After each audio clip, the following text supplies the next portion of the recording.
That glass of milk you had this morning, it's completely legal in America. In Europe, it is contraband, not slightly restricted or something that needs extra paperwork, seized at the border and destroyed on site, like drugs, weapons, or something very dangerous. And here is the wildest part. Over 30 countries looked at standard American dairy, the milk, the yogurt, the cheese, and said the same thing. We don't want it, we won't allow it, just keep it out. Europe, Canada, Japan, Australia, New Zealand, all of them said no. Every single major developed country on the planet, except the United States, banned this stuff. And the reason? One single ingredient, a hormone injected directly into American cows. That makes them produce more milk than their bodies were ever designed to handle. A hormone so controversial that the scientists who tried to warn the public about it got fired. The journalists who tried to report on it got silenced. And the companies who tried to label their milk as free of it got sued. Today on The Hype Hunt, we are cracking open the dirtiest secret in the American food industry. What is actually inside your milk? Why does the rest of the world refuse to drink it? And how one of the most powerful corporations in history kept this ingredient legal in America while the entire world was banning it. This is the milk hormone war. And trust me, you will never look at a glass of milk the same way again. Let's hunt. Before we get into the hormone, you need to understand just how big and how powerful the American dairy industry is. Because none of this story makes sense without that context. The United States produces over 220 billion pounds of milk every single year. That is more milk than almost any other country on earth. Dairy in America is not just a food industry. It is a political force. The US government has spent decades and billions of taxpayer dollars propping up the dairy industry through subsidies, school lunch programs, and some of the most aggressive food marketing in history. Remember the Got Milk campaign? That was not just some ad agency getting lucky. That was a fully government-backed marketing program, funded partly by mandatory fees collected from dairy farmers, designed to make Americans drink more milk. It worked, and Americans drink more milk per person than almost anywhere else in the world. And the dairy lobby, the group of companies and organizations that lobby politicians to protect the industry, is one of the most powerful lobbying forces in Washington, D.C. They have fought and won battles over labeling laws. They have influenced what gets taught in schools about nutrition. They have shaped the food pyramid that your parents grew up learning. So when a new product comes along, something that could make cows produce more milk and make the industry even more money, do you think that industry is going to let a few scientists with some health concerns stand in the way? Of course not. And that is exactly what happened in 1993 when the FDA approved a hormone called rBGH, and everything changed. Okay, so let's talk about this hormone, because I am going to explain it simply the way it should have been explained to the American public back in 1993. It is called rBGH, which stands for recombinant bovine growth hormone.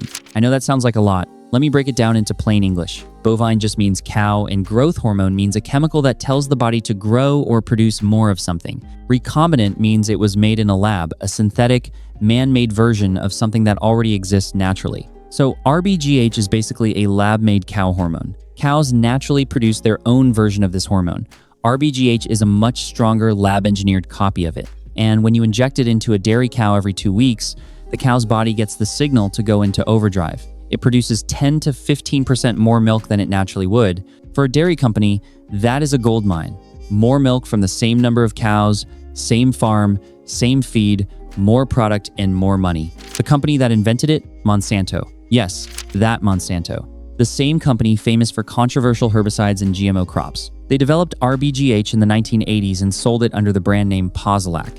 And in 1993, the FDA approved it for use in American dairy cows. But here is where it gets really interesting. Several FDA scientists who reviewed rBGH before it was approved raised serious red flags. They had concerns. Real, documented, scientific concerns. And those concerns were reportedly dismissed, buried, and ignored. And one of the FDA officials who oversaw the approval of rBGH, he left the FDA shortly after and went to work for Monsanto.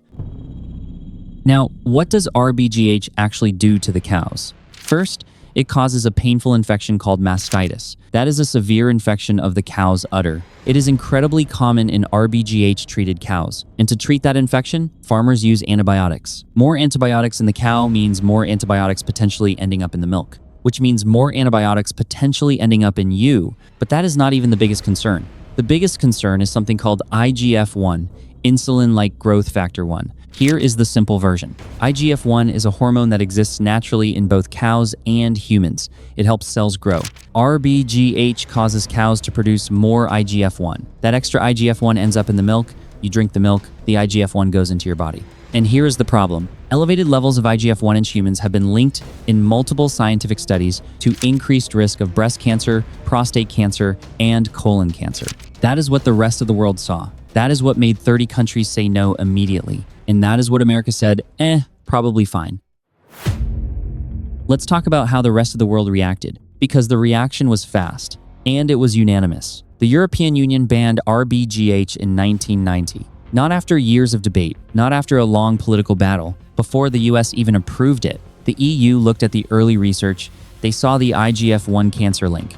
They applied something called the precautionary principle, which basically means if there is a real scientific reason to think something might be dangerous, you ban it first and ask questions later.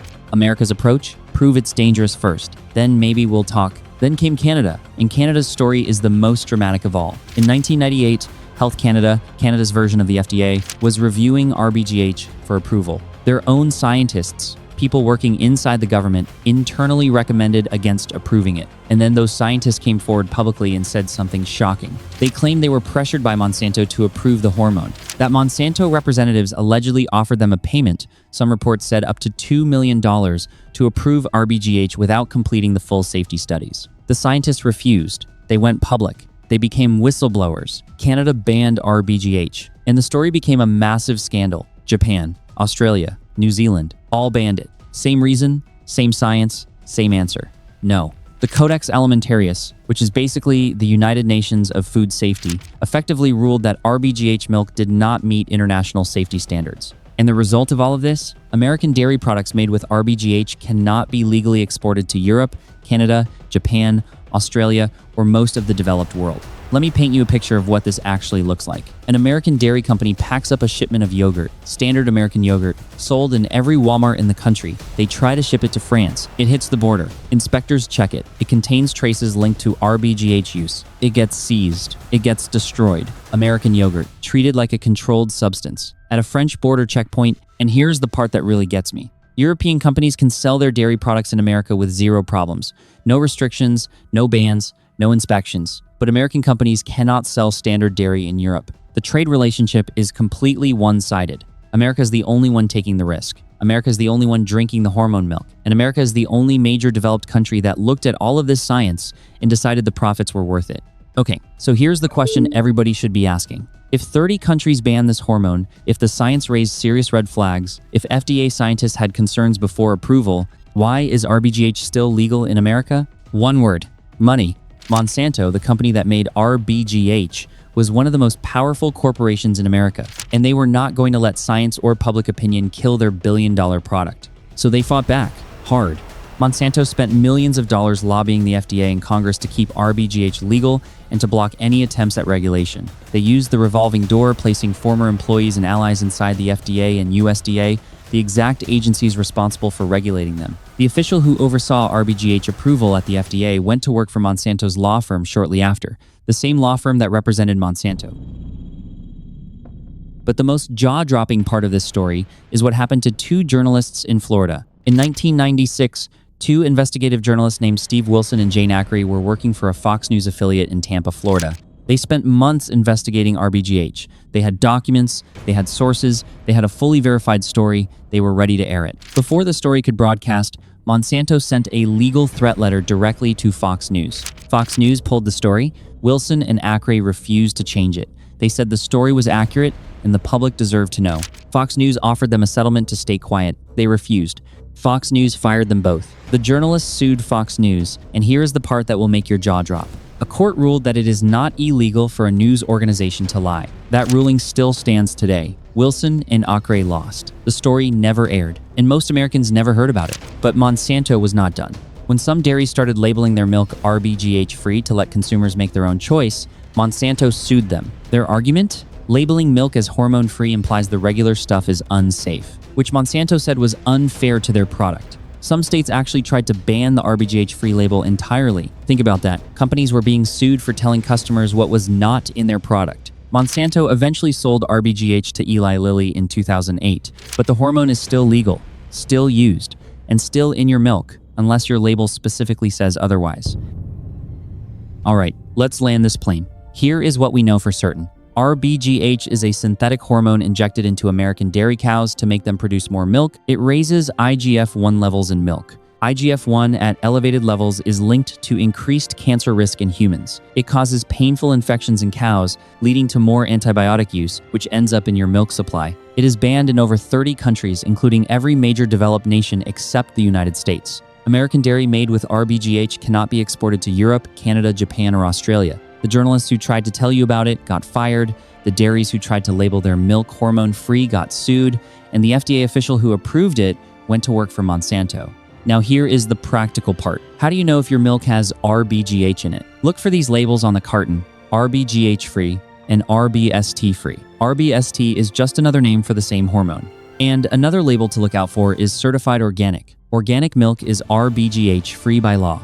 Major brands like Walmart's Great Value Organic, Costco's Kirkland Organic, and most Starbucks dairy have already quietly switched to rBGH-free milk due to consumer pressure. So the market is moving, slowly, but it is moving. But here's my question for you. Did you know about rBGH before this video? Does this change how you think about your milk? Drop it in the comments right now. I read every single one. And tonight, go check the label on your milk carton. You might be surprised by what you find, or more accurately, by what you don't find on the label. If this video opened your eyes, hit that like button and subscribe. We find the stories the food industry hopes you never see. See you in the next one.